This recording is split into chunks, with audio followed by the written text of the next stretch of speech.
Report कर रहे हैं जेठाराम सिंधी पीपी शहीद भुट्टो जे सूबाई अगवान सैयद जमाल चाहते हमले खिलाफ शेख भरकियो में पीपी शहीद भुट्टो जे कारकुनन जो एहतजाजी मुजाहरो नारेबाजी तणो रोड बंद। खबर मुझे पीपी शहीद भुट्टो जे सूबाई अगवान मीरपुर खास डिवीजन के चीफ ऑर्गेनाइजर सैयद जमाल चाहते थियल कातल हमले खिलाफ शेख भरकियो में पीपी शहीद भुट्टो जे कारकुनन रियाज हुसैन लगारी मोहम्मद अमीन सोलंकी इकबाल थे रियाज सिंधी जी अगवानी में मशीन स्टाफ और एहतजाजी मुजाहरो करे सख्त नारेबाजी कई मुजाहिरीन धाणो हणी शेख भरकियो गुलाब लखारी टड्डो गुलाम अली रोड खे बंद करे छॾियो। उन मौके ते अॻुवाणनि चयो त सैयद जमाल शाह ते क़ातिल जो हमलो खुलियल दहशतगर्दी आहे जंहिंजी जेतिरी मुज़म्मत कजे उहा घटि आहे।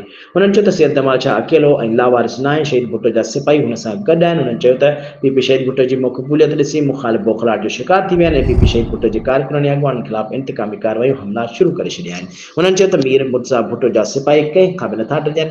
हुननि डीआईजी मीरपुर ख़ास एसएसपी मीरपुर ख़ास खां मुतालबो कयो त पीपी शहीद भुट्टो जे अॻुवाननि सैयद जमाल शाह ते हमलो कंदड़ जवाबदारनि गिरफ़्तार करे सैयद जमाल शाह खे तहफ़्फ़ुज़ फ़राहम कयो वञे, ॿी सूरत में सख़्त एहतियात कयो वेंदो।